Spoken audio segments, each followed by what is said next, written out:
औज़ुबिल्लाहिमिनश्शैतानिर्रजीम बिस्मिल्लाहिर्रहमानिर्रहीम। स्टूडेंट्स, आज हम डिस्कस करेंगे sub domain two expansion and factorization. तो सबसे पहले हम डिस्कस कर लेते हैं कि एक्सपेंशन क्या होती है और फैक्टराइजेशन फॉर्म क्या होती है। तो expansion form 2x3 minus x के, ये हमारे पास एक्सपेंशन फॉर्म है। अगर हम एक्सपेंशन फॉर्म के अंदर से एक्स के कॉमन ले लें तो हमारे पास बाकी जो वैल्यू बच जाती है वो 2x माइनस 1, तो इसको हम फैक्टराइजेशन फॉर्म कह देते हैं।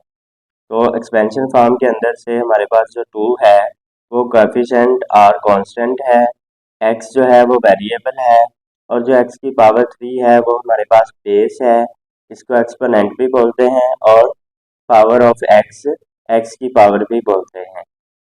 इसके बाद हमारे पास दो तरह के सेंटेंस होते हैं, एक होता है क्लोज सेंटेंस और दूसरा होता है ओपन सेंटेंस।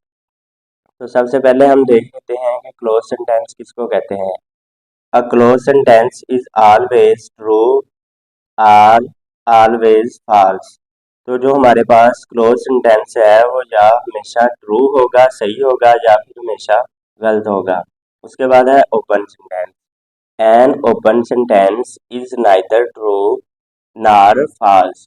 तो जो हमारे पास ओपन सेंटेंस है ना तो वो ट्रू होगा और ना ही फॉल्स होगा until the variables are unknown have been replaced by specific values। जब तक के हम वेरिएबल्स या अननोन्स की वैल्यू रिप्लेस नहीं कर लेते। तो अब हम एग्जांपल देख लेते हैं कि हमारे पास क्लोज सेंटेंसेस की एग्जांपल कौन सी होंगी और ओपन सेंटेंस की एग्जांपल कौन सी होंगी। तो सबसे पहले है 12 डिवाइड बाय 4। तो जब हम 12 को डिवाइड करवाते हैं 4 से तो हमारे पास आंसर आता है 3। तो 3 हमारे पास लेफ्ट हैंड साइड है, इक्वल है 3, राइट हैंड साइड भी 3 है, तो इसका मतलब है कि ये हमारे पास सेंटेंस ट्रू है और ये क्लोज सेंटेंस की एग्जांपल होगी।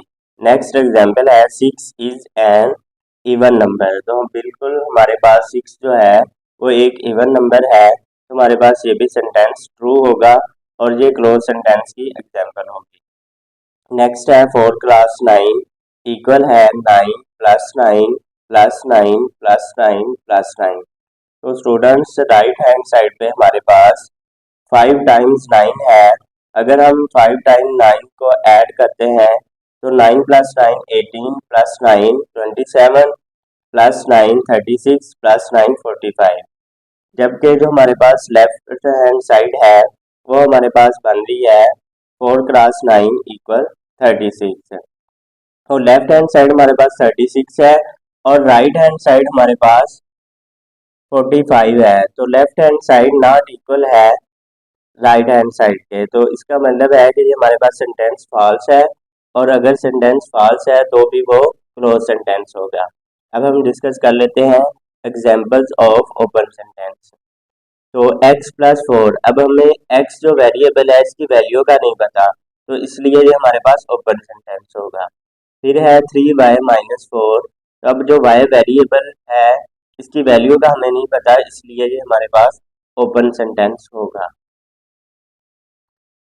अच्छा स्टूडेंट्स, नेक्स्ट टॉपिक है हमारे पास algebraic expression. An expression which connects variables and constants. तो एक ऐसी एक्सप्रेशन जो कि वेरिएबल और कॉन्स्टेंट्स को जोड़ने से बनती है by algebraic operations of addition, multiplication, subtraction and division is called an algebraic expression. Connects का मतलब होता है जोड़ना।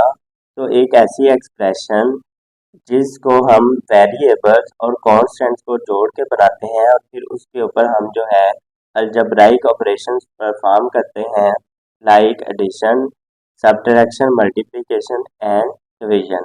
तो ऐसी एक्सप्रेशन हमारे पास अलजेब्राइक एक्सप्रेशन कहलाती है। अब फर्दर इसकी एग्जांपल है हमारे पास 14 3x plus Y 4x minus 5y। तो अब हमारे पास एक वेरिएबल है x और उसके साथ कांस्टेंट है 4, फिर दूसरा वेरिएबल है हमारे पास y और कांस्टेंट है 5। तो हमने इसकी डेफिनेशन के अंदर यही पढ़ा था कि एक ऐसी एक्सप्रेशन जिसको हम कांस्टेंट और वेरिएबल दोनों को जोड़ के बनाते हैं तो वो हमारे पास अलजेब्राइक एक्सप्रेशन कहलाती है, और बाद में हम उसके ऊपर एडिशन, मल्टीप्लिकेशन, सबट्रैक्शन या डिवीजन जो है ऑपरेशन जो है वो हम उसके ऊपर परफॉर्म करते हैं। उसके बाद हमारे पास डेफिनेशन आती है इक्वेशन की। A sentence that shows equality, तो ये साइन है इक्वलिटी का, between two expressions is called an equation. तो एक ऐसा सेंटेंस जो कि इक्वलिटी को शो करता है दो एक्सप्रेशन के दरमियान, तो वो हमारे पास इक्वेशन कहलाती है। एग्जाम्पल है x+3y इक्वल 0। तो इसके अंदर 0 भी एक एक्सप्रेशन है और x+3y भी एक एक्सप्रेशन है, और इन दोनों के दरमियान जो है इक्वल का साइन है, इसलिए हम इसको इक्वेशन कहेंगे। उसके बाद नेक्स्ट है x-7/y इक्वल है 0।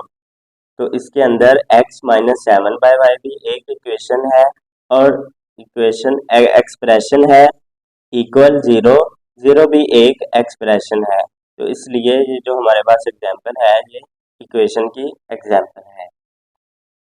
नेक्स्ट आ जाता है हमारे पास inequality. An inequality is a statement that contains one of symbols। तो inequality एक ऐसी स्टेटमेंट है जो कि हमारे पास सिंबल्स पर मुश्तमिल होती है। अब वो सिंबल्स कौन कौन से हैं? Less than, greater than, less than or equal to, or greater than or equal to. तो एग्जांपल्स हैं इसकी 7-3y greater than or equal to 9। तो ये हमारे पास इनइक्वलिटी की एग्जांपल है। नेक्स्ट है 3<4। तो ये भी हमारे पास इनइक्वलिटी की एग्जांपल है। नेक्स्ट है 5 ग्रेटर देन 3। ये भी हमारे पास इनइक्वलिटी की एग्जांपल है। नेक्स्ट है 3 less than or equal to 4। तो ये भी हमारे पास इनइक्वलिटी की एग्जांपल है। नेक्स्ट हमारे पास डेफिनेशन है पॉलिनोमियल की। A polynomial expression or simply a polynomial is an algebraic expression. तो वो कहता है कि पॉलिनोमियल एक्सप्रेशन या सिंपली पॉलिनोमियल एक अलजेब्राइक एक्सप्रेशन है कंसिस्टिंग जो कि मुश्तमिल होती है of one or more terms, या तो उसके अंदर एक टर्म होगी या एक से ज़्यादा टर्म्स होंगी, in each of which the exponent of the variable is 0। तो जो वेरिएबल का एक्सपोनेंट होगा या जिसको हम पावर भी बोलते हैं वो या तो 0 होगी या फिर कोई पॉजिटिव इंटीजर होगा। ठीक है, इसको इस तरह भी एक्सप्लेन कर सकते हैं या फिर ऐसे भी एक्सप्लेन कर सकते हैं कि जो वेरिएबल होगा उसकी जो पावर है वो हमारे पास होल नंबर्स में से होगी। तो होल नंबर्स का स्टूडेंट्स आपको पता है जो कि 0 से शुरू होते हैं और आगे 1 2 3 अप टू सो ऑन चलते जाते हैं। तो इसके बाद अब इसकी एग्जांपल्स देख लेते हैं हम। अब नेक्स्ट है हमारे पास पॉलिनोमियल एग्जांपल्स है हमारे पास 5x। तो ये हमारे पास एक टर्म वाली पॉलिनोमियल है। 5x+4y, तो ये हमारे पास दो टर्म वाली पॉलिनोमियल है। अब x की भी पावर 1 है और y की भी पावर 1 है। तो हमने यही पढ़ा था कि वेरिएबल जो है उसकी पावर जो है वो 0 होगी या फिर पॉजिटिव इंटीजर में से होगी। नेक्स्ट है 5x-2 + 2y। तो स्टूडेंट्स इसके अंदर x की पावर -2 आ रही है, तो ये हमारे पास पॉलिनोमियल नहीं होगी क्योंकि हमने डिस्कस किया था कि जो वेरिएबल है उसकी पावर 0 होगी या फिर पॉजिटिव इंटीजर होगी। तो ये हमारे पास पॉलिनोमियल नहीं है। अब 5/x² + 2y, इसको इस तरह भी लिखा जा सकता है, तो ये भी हमारे पास पॉलिनोमियल की एग्जांपल नहीं होगी। नेक्स्ट है हमारे पास पॉलिनोमियल इन वन वेरिएबल। तो पॉलिनोमियल इन वन वेरिएबल एक ऐसी पॉलिनोमियल होगी जिसके अंदर सिर्फ एक ही वेरिएबल होगा। तो 5x, 5y एंड 5z। तो अब x एक ही वेरिएबल है, नेक्स्ट एग्जांपल में y एक ही वेरिएबल है, उससे नेक्स्ट एग्जांपल में z भी एक ही वेरिएबल है। नेक्स्ट है पोलिनोमियल इन टू वेरिएबल्स। तो एक ऐसी पोलिनोमियल जिसके अंदर हमारे पास दो वेरिएबल्स होंगे उसको हम पोलिनोमियल, ऐसी पोलिनोमियल को हम टू वेरिएबल्स वाली पोलिनोमियल कहेंगे।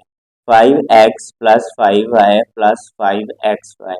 तो इसके अंदर हमारे पास x एक वेरिएबल है, फिर y एक वेरिएबल है, तो इसलिए हम इस पोलिनोमियल को टू वेरिएबल्स वाली पोलिनोमियल कहेंगे। नेक्स्ट है x square Y plus x y plus 5। तो इसके अंदर भी हमारे पास जो वेरिएबल्स हैं वो एक्स और वाई दो वेरिएबल्स हैं। साथ में हमने ये भी देखना है एक्स की पावर भी 2 है, वाई की पावर 1 है, तो दोनों को मिलाएं तो ये पावर 3 बन जाती है। ठीक है, तो और ये पावर जो है ये इंटीजर्स में से ही है, पॉजिटिव इंटीजर्स में से ही है। ठीक है, तो इसको भी साथ में ध्यान में रखना होता है कि ऐसा ना हो कि वो पोलिनोमियल ही ना हो और उसको हम एग्जाम्पल के अंदर टू वेरिएबल्स वाली पोलिनोमियल ना लिखें। नेक्स्ट है हमारे पास पोलिनोमियल इन मोर वेरिएबल्स। तो एक ऐसी पोलिनोमियल जिसके अंदर एक से ज़्यादा वेरिएबल्स होंगे, तो ऐसी पोलिनोमियल्स को हम मोर वेरिएबल्स वाली पोलिनोमियल कहेंगे। x3y z plus X square Y plus x Y Z plus 5। अब स्टूडेंट्स इसके अंदर तीन वेरिएबल्स हैं x, y और z, तो इसलिए हम इस पोलिनोमियल को मोर वेरिएबल्स वाली पोलिनोमियल कहेंगे। नेक्स्ट है हमारे पास लीनियर पोलिनोमियल। तो लीनियर पोलिनोमियल एक ऐसी पोलिनोमियल होती है जिसके अंदर वेरिएबल जो है उसकी डिग्री 1 होती है। अब हमारे पास x एक वेरिएबल है और दूसरा वेरिएबल है हमारे पास y, तो x की भी डिग्री 1 है या पावर 1 है, प्लस y की भी पावर 1 है, इसलिए हम इस पोलिनोमियल को लीनियर पोलिनोमियल कहेंगे। नेक्स्ट है हमारे पास y प्लस z। अब y की भी पावर हमारे पास 1 है और z की भी पावर हमारे पास 1 है, इसलिए हम इस पोलिनोमियल को लीनियर पोलिनोमियल कहेंगे। नेक्स्ट है हमारे पास क्वाड्रेटिक पोलिनोमियल। तो क्वाड्रेटिक पोलिनोमियल एक ऐसी पोलिनोमियल होती है जिसके अंदर वेरिएबल की पावर हमारे पास 2 हो। x की पावर 2 प्लस x की पावर 1 प्लस 1 इक्वल टू 0। तो अब x जो है हमने जो वेरिएबल यूज किए होते हैं उनमें से हमने देखना होता है कि हाईएस्ट कौन सी पावर है और वो किस वेरिएबल की पावर जो है सबसे ज़्यादा है। अब वेरिएबल इसके अंदर एक ही है x, लेकिन एक x की पावर 2 है, एक x की पावर 1 है, तो इन दोनों में से हमने देखना है कि हाईएस्ट पावर कौन सी है। तो हाईएस्ट पावर 2 है, इसलिए हम इस पोलिनोमियल को क्वाड्रेटिक पोलिनोमियल बोलते हैं। नेक्स्ट है Y square plus 2y plus 5। तो अब y की भी पावर 2 है, इसलिए ये हमारे पास क्वाड्रेटिक पोलिनोमियल है। नेक्स्ट है क्यूबिक पोलिनोमियल। तो एक ऐसी पोलिनोमियल जिसकी हमारे पास पावर 3 हो, तो उस पोलिनोमियल को हम क्यूबिक पोलिनोमियल कहेंगे। x power 3 plus x y power 2 plus x plus 7। तो अब अगर हम देखें x की पावर 1 है और y की पावर 2 है, तो ये भी 2 प्लस 1 3 बनता है। अब कुछ स्टूडेंट्स का ये क्वेश्चन होता है कि बेस तो सेम नहीं है, इसके बावजूद हम पावर को ऐड कर रहे हैं। तो जब पोलिनोमियल की बात हो रही हो तो उसके अंदर हम जो डिग्री या पावर फाइंड करते हैं वो जो दो वेरिएबल्स मल्टीप्लाई हो रहे होते हैं चाहे वो डिफरेंट भी हों तो उनकी पावर्स को हम ऐड करते हैं। लेकिन अगर पोलिनोमियल के अलावा बात कर रहे हों तो फिर हमने सेम वेरिएबल की पावर्स को ही ऐड करना होता है, डिफरेंट वेरिएबल्स की पावर को ऐड नहीं करना होता। अब इसकी भी पावर 3 बन रही है और x की पावर भी 3 बन रही है, तो इसलिए हमारे पास ये क्यूबिक पोलिनोमियल होगी।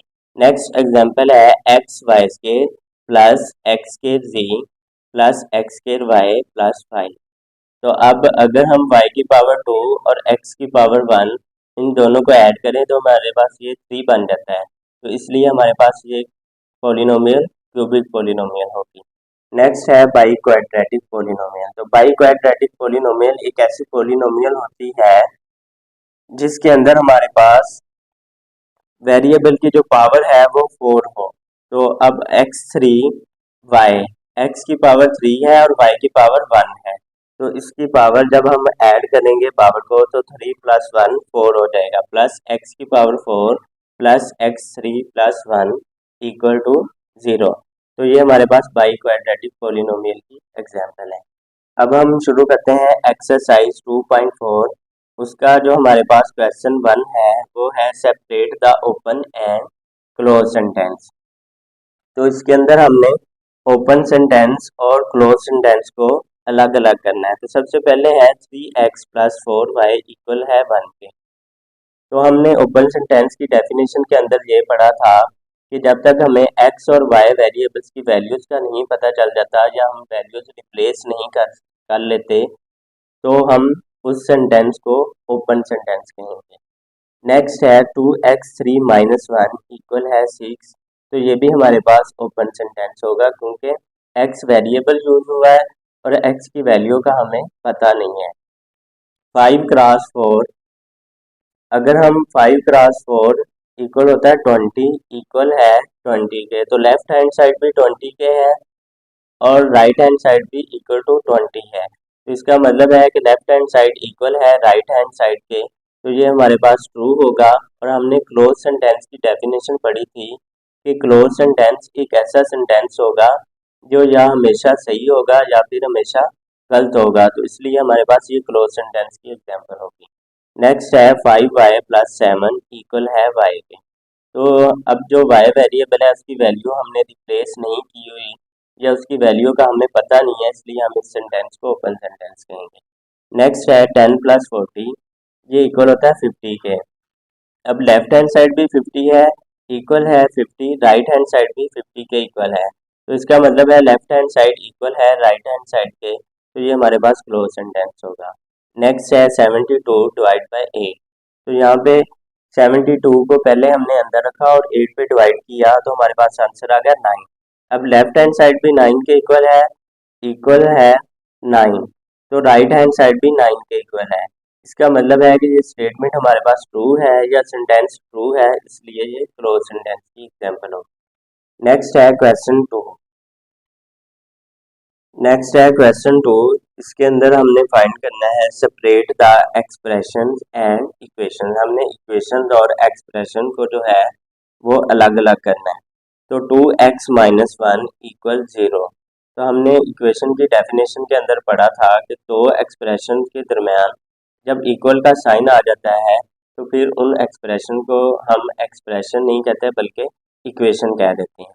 नेक्स्ट है 3x - y + 7। अब इक्वल का साइन नहीं आया, इसका मतलब ये है कि ये हमारे पास एक्सप्रेशन है। नेक्स्ट है x + y इक्वल 3। अब इक्वल का साइन दो एक्सप्रेशन के दरमियान मौजूद है, एक एक्सप्रेशन है x + y और दूसरी एक्सप्रेशन है 3, तो इसलिए हम इसको इक्वेशन कहेंगे। नेक्स्ट है x इक्वल -7, तो ये भी हमारे पास इक्वेशन होगी। नेक्स्ट है x² - x - 7 इक्वल है 0 के, तो ये भी हमारे पास इक्वेशन होगी। नेक्स्ट है हमारे पास क्वेश्चन नंबर 3। इसके अंदर हमने इनइक्वालिटी एक्सप्रेशन और इक्वेशन इन दोनों को हमने सेपरेट करके लिखना है।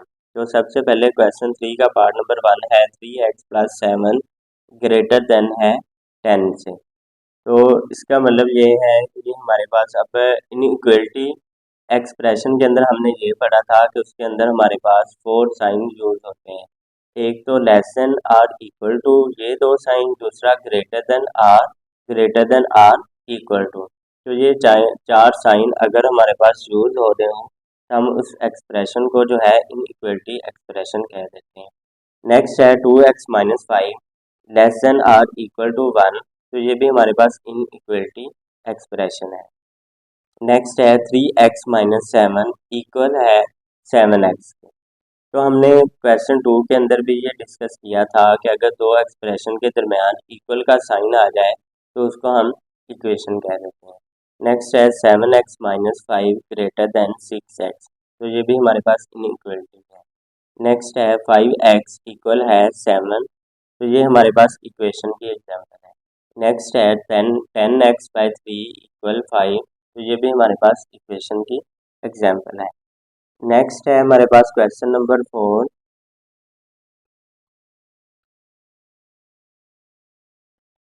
Separate the polynomial expression and expression that are not polynomial. तो क्वेश्चन नंबर 4 के अंदर हमने पोलिनोमियल कौन सी हैं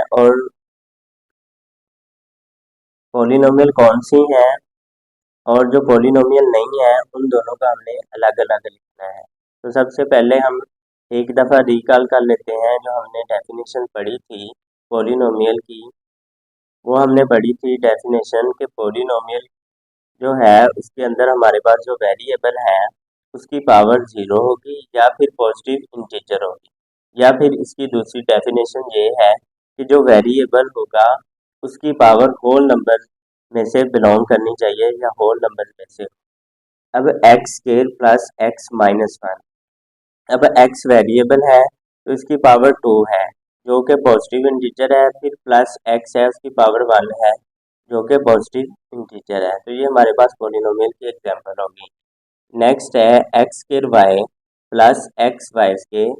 अब एक्स की पावर 2 है, वाई की पावर 1 है जो कि पॉजिटिव इंटीजर में से है, एक्स की पावर 1 है, वाई की पावर 2 है जो कि पॉजिटिव इंटीजर है। तो ये भी हमारे पास पोलिनोमियल होगी। नेक्स्ट है एक्स पावर -2